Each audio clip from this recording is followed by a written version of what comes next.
Hi, I'm Matt Craven, CEO and founder of the CV and Interview Advisors. We've been helping professionals and executives to grow their careers for the last 17 years, working one-to-one with over 20,000 people, delivering our advice to close to 1 million people now in 70 countries around the world. Okay, so how should a CV be structured and laid out? Well, there are a number of sections that are really important that everybody should have, and then there are some sections that are maybe more specific to certain professions and backgrounds. But usually we would put your name at the top with some contact details, email address, telephone number.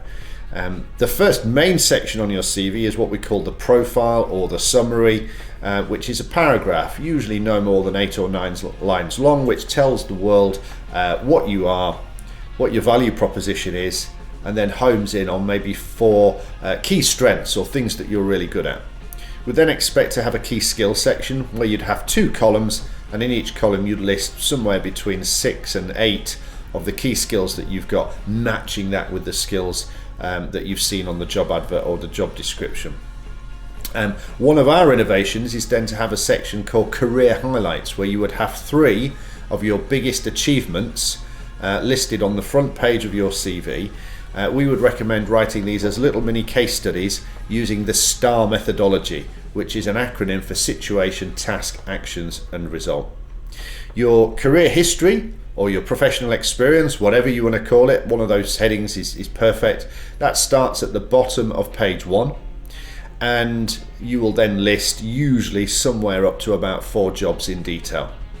The next section would be your earlier career, where anything more than 4 jobs or 8 to 10 years back gets lumped together, where you just put the date, the name of the organisation and your job title, and you just bullet point that in an earlier career section. You would then typically have your education and qualifications.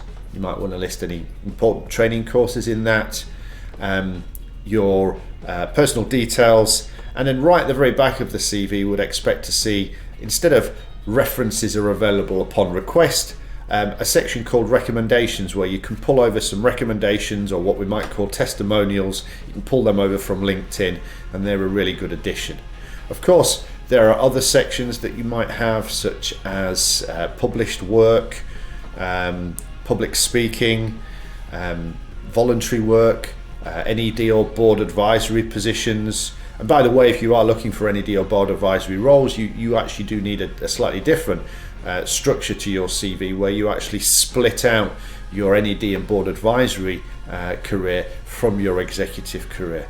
But there might be other sections that come into play. If you're in IT, for example, you might have a technical appendix where you list all your technical skills and all the technologies that you've got knowledge and experience of.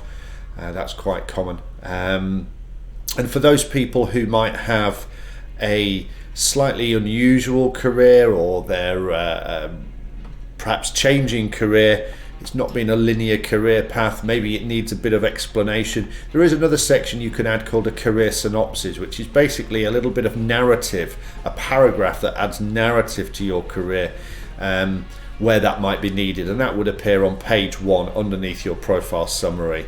It's quite not usually needed, but in some circumstances it is. So that would cover the main sections you would expect to see on your average CV for your average professional or executive.